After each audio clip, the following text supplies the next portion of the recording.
نحمده ونصلي على رسوله الكريم اما بعد فاعوذ بالله من الشيطان الرجيم بسم الله الرحمن الرحيم رب اشرح لي صدري ويسر لي امري واحلل عقدة من لساني يفقهوا قولي۔ ناظرین السلام علیکم ورحمۃ اللہ وبرکاتہ۔ پروگرام شہر رمضان کے ساتھ آپ کی خدمت میں حاضر ہیں۔ اللہ تعالیٰ کا بہت شکر ہے، بہت احسان ہے کہ ایک بار پھر ہماری زندگی میں رمضان المبارک کی آمد ہے۔ ہم اللہ کی رحمتوں کے ساتھ، خاص عنایتوں کے ساتھ اس مہینے میں داخل ہو چکے ہیں۔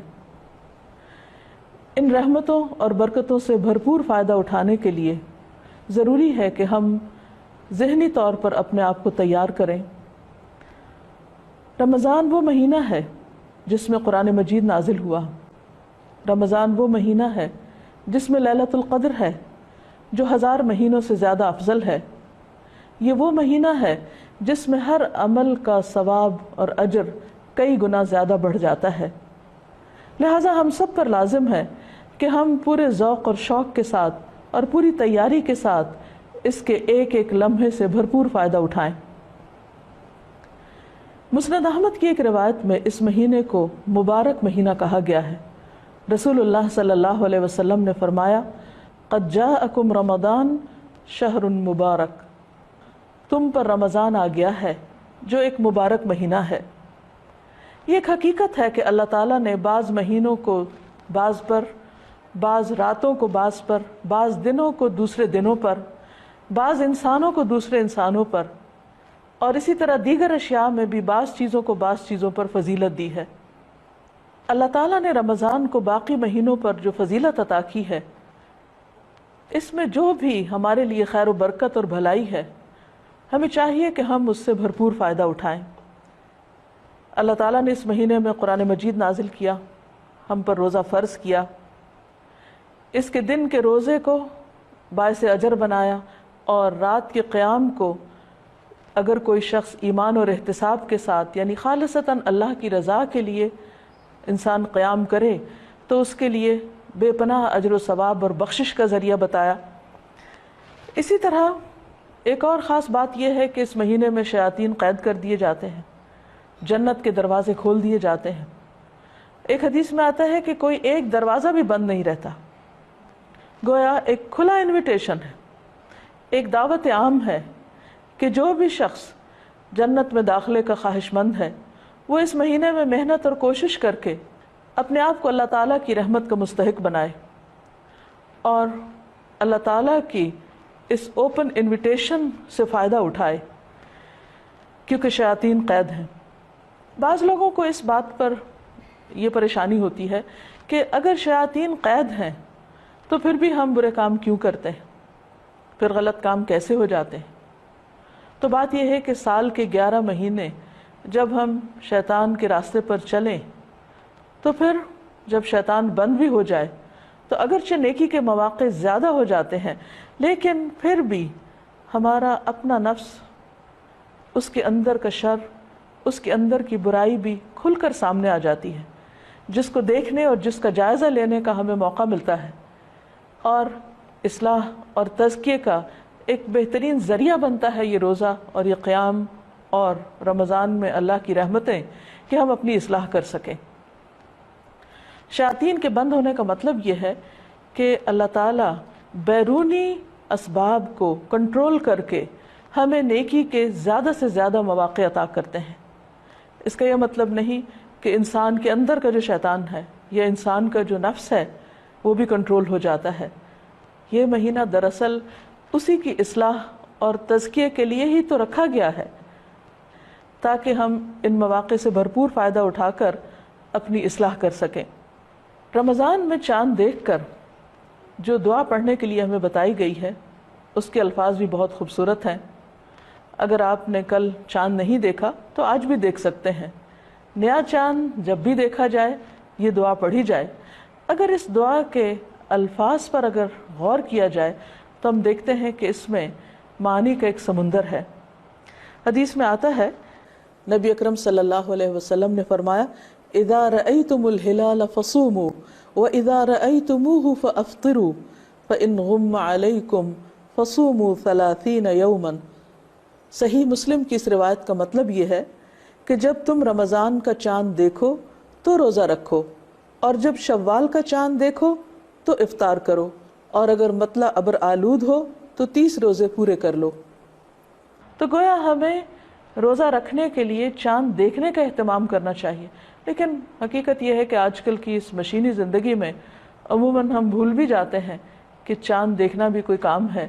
لیکن آپ تجربہ کر کے دیکھیے کہ چاند دیکھ کر روزہ رکھنا اور چاند کا دیکھنا اور نہ دیکھنا برابر نہیں۔ چاند دیکھنے سے بالکل انسان کی کیفیت ہی بدل جاتی، بلکہ پہلی رات کے چاند کو جو ہلال کہا جاتا ہے اس کی بھی بنیادی وجہ یہ ہے کہ ہلال کے معنی ہوتے ہیں زور سے پکارنا۔ تو چاند کو دیکھ کر ایک طرح سے شور اٹھتا ہے کہ وہ چاند نظر آ گیا، چاند نظر آ گیا، تو اس بنا پر اس کو ہلال کہا جاتا ہے۔ بہرحال چاند دیکھ کر جو دعا پڑھنا مسنون ہے وہ ہے اللہم اہللہ علینا بالیمن والایمان والسلامت والاسلام ربی وربک اللہ۔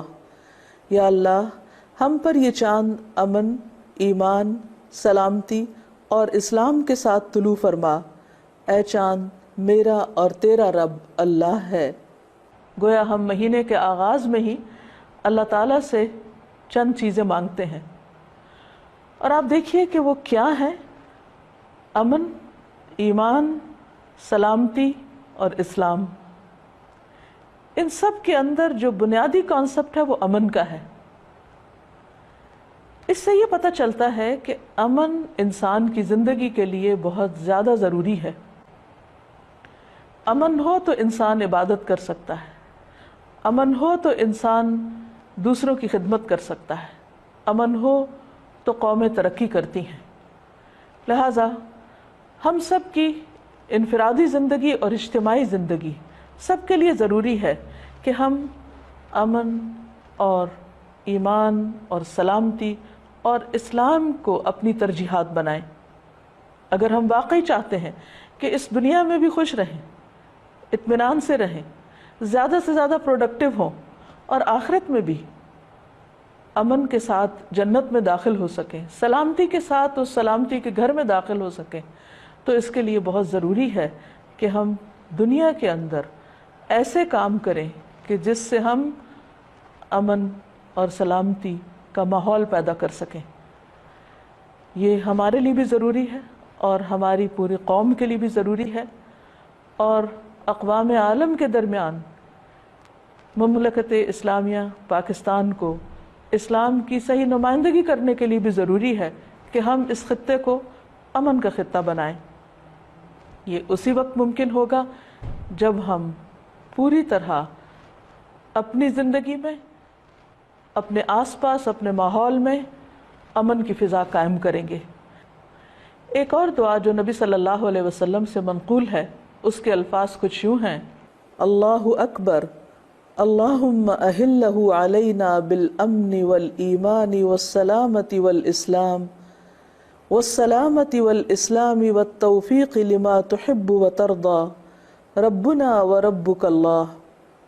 اللہ سب سے بڑا ہے، اے اللہ یہ چاند ہم پر امن، ایمان، سلامتی اور اسلام کے ساتھ طلوع فرما، اور اس چیز کی توفیق کے ساتھ جس کو تو پسند کرتا ہے اور جس سے تو راضی ہوتا ہے، اے چاند ہمارا اور تیرا رب اللہ ہے۔ اس دعا کے الفاظ پر بھی جب ہم غور کرتے ہیں تو اس میں بھی چاروں چیزیں بیان ہوئی ہیں: امن، ایمان، سلامتی اور اسلام۔ امن اور ایمان کا تعلق ہمارے داخل سے ہے، یعنی دل سے ہے، اور سلامتی اور اسلام کا تعلق ہماری ظاہری زندگی سے ہے۔ حقیقت میں مومن ہے ہی وہ جس سے دوسرے لوگ امن میں رہیں۔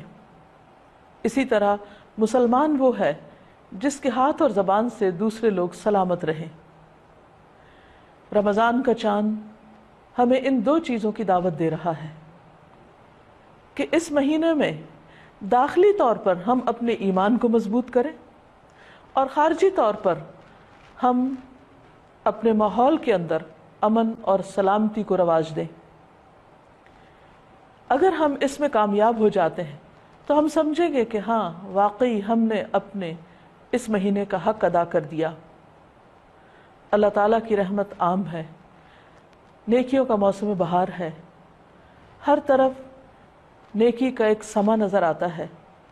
ایسے میں ہمیں ہر اس کام سے بچنا چاہیے کہ جس سے امن میں خلل آتا ہو، جس سے دوسروں کی جان مال کو کسی قسم کا کوئی نقصان پہنچ سکتا ہو۔ نہایت افسوس کے ساتھ یہ کہنا پڑتا ہے کہ بعض اوقات چاند دیکھتے ہی ہم اپنی خوشی کا اظہار شور ہنگامے کے ساتھ کرتے ہیں۔ بعض اوقات فائرنگ کی آواز شروع ہو جاتی ہے، کھلی فضا میں گولیاں برسنے لگتی ہیں، اور کچھ لوگوں کے لیے رمضان کی پہلی رات دنیا سے رخصت ہونے کا وقت بن جاتی ہے۔ آخر ہم کب تک دوسروں کی جانوں کے ساتھ کھیلتے رہیں گے؟ ہم کب تک اپنے آس پاس کو فتنے اور فساد کی جگہ بنائے رکھیں گے؟ ہمیں اپنے طرز عمل پر غور کرنا ہے۔ ہمیں اس رمضان میں اپنے سے عہد کرنا ہے کہ ہم نہ صرف یہ کہ اپنے ہاتھ اور زبان کے ساتھ دوسروں کو کوئی تکلیف نہیں پہنچائیں گے، بلکہ اجتماعی طور پر امن کی اس فضا کو رواج دیں گے، اور اس کے لیے سب جو بھی کوشش ممکن ہو سکی کریں گے، کیونکہ ہم اس دنیا میں ہمیشہ کے لیے نہیں رہیں گے۔ ہمیں ایک دن اللہ کے حضور حاضر ہونا ہے، اپنے ہر عمل کا جواب دینا ہے، ہمارا حساب ہوگا۔ اللہ تعالیٰ ہمیں بار بار امن، رحمت، سلامتی، برکت کی یہ فضا اس لیے دے رہا ہے تاکہ ہم اپنی اصلاح کر سکیں۔ رمضان پھر ایک بار ہماری زندگیوں میں آیا ہے تاکہ ہم صرف ذاتی عبادت پر ہی توجہ نہیں دیں، بلکہ اس کے ساتھ ساتھ ہم اجتماعی طور پر ایک دوسرے کے ساتھ ہمدردی، غمخواری اور دوسروں کی جان مال، عزت و احترام، ان چیزوں کو بھی رواج دیں۔ ہم دیکھتے ہیں کہ اللہ کے حبیب حضرت ابراہیم علیہ السلام نے جب خانہ کعبہ تعمیر کیا تھا تو انہوں نے ایک دعا مانگی تھی کہ رب اجعل ھذا البلد آمنا، کہ اے اللہ تو اس شہر کو امن والا بنا دے، اور اللہ سبحانہ و تعالیٰ نے ان کی دعا قبول کی، اور ہم دیکھتے ہیں کہ آج تک وہ شہر امن والا ہے۔ نبی صلی اللہ علیہ وسلم نے مدینہ کو حرم قرار دیا۔ یہ وہ شہر ہیں جہاں پر کسی انسان تو کیا، کسی جانور کو تکلیف دینا بھی گناہ ہے، حتیٰ کہ پودے توڑنا، پتے توڑنا اور مختلف طرح سے کسی بھی چیز کو نقصان دینا حرام قرار دیا گیا ہے۔ یہ سمبل ہے ہمارے لیے امن کے۔ عملی طور پر اللہ تعالیٰ نے ان جگہوں کو پرامن بنا کر ہمارے لیے ایک مثال قائم کر دی ہے کہ ہم جہاں کہیں بھی رہتے ہوں وہاں اپنے آس پاس کو پرامن بنائیں۔ اسی طرح ہم دیکھتے ہیں کہ ہماری نماز بھی ہمیں امن کا سبق دیتی ہے۔ رمضان میں دن میں تو روزہ رکھیں گے، لیکن رات کو عشاء کی نماز کے ساتھ تراویح کا اہتمام بھی کریں گے۔ ہر روز کئی اضافی رکعتیں پڑھنے کے بعد ہمیں کیا کرنا ہے، اس سے ہمیں کیا سبق لینا ہے؟ اگر دیکھا جائے تو ہماری نماز بھی ہمیں سلامتی کا سبق دیتی ہے۔ نماز کے اختتام پر ہم دونوں طرف سلام کرتے ہیں، گویا اپنی زبان سے یہ الفاظ بولتے ہیں کہ ہمارے دائیں اور بائیں جو بھی مخلوق ہے ان سب کے لیے ہمارا سلامتی کا پیغام ہے، سلامتی کی دعا ہے۔ پھر یہ کیسے ہو سکتا ہے کہ ایک بندہ مومن نماز سے اٹھنے کے بعد وہ کام شروع کر دے جن میں فساد اور بگاڑ ہو اور امن عامہ کی خرابی ہو؟ نماز کے فوراً بعد جو دعا ہمیں سکھائی گئی ہے اس کے الفاظ بھی کچھ یوں ہیں: اللہم انت السلام ومنک السلام تبارکت یا ذا الجلال والاکرام۔ اے اللہ تو سراسر سلامتی ہے اور سلامتی تیری ہی طرف سے ہے۔ تو گویا اللہ تعالیٰ کی ہم ایک صفت بیان کرتے ہیں، اور وہ صفت کیا ہے؟ السلام۔ اللہ سبحانہ وتعالیٰ خود السلام ہے، تو وہ سلامتی کو کتنا پسند کرتا ہوگا۔ اگر یہ رمضان ہمیں سلامتی کا سبق نہیں دیتا اور ہماری زندگی میں وہ چیزیں نہیں آتی جو ہمارے لیے امن اور سلامتی کا ذریعہ بنے، تو پھر ہم نے اس رمضان سے کیا پایا؟ لہٰذا رمضان کے آغاز میں ہی جو دعا ہم مانگ رہے ہیں اس میں ہم ان کاموں اور ان باتوں کی توفیق بھی مانگ رہے ہیں جو اللہ کو پسند ہے، جن سے اللہ راضی ہوتا ہے۔ لہٰذا صرف دعا ہی نہیں کرنا، کوشش بھی کرنا ہے۔ اللہ تعالی ہم سب کو اس کی توفیق عطا فرمائے کہ واقعی ہم اس رمضان کو اپنے پچھلے تمام رمضانوں سے بہتر بنا سکیں، ہر اعتبار سے، عبادت کے اعتبار سے بھی، انسانوں کی خیرخواہی اور ہمدردی کے اعتبار سے بھی، اور امن و سلامتی کی فضا کو رواج دے کر بھی۔ اللہ تعالیٰ سے دعا ہے کہ وہ ہمیں اس کی توفیق عطا فرمائے۔ وآخر دعوانا ان الحمد للہ رب العالمین۔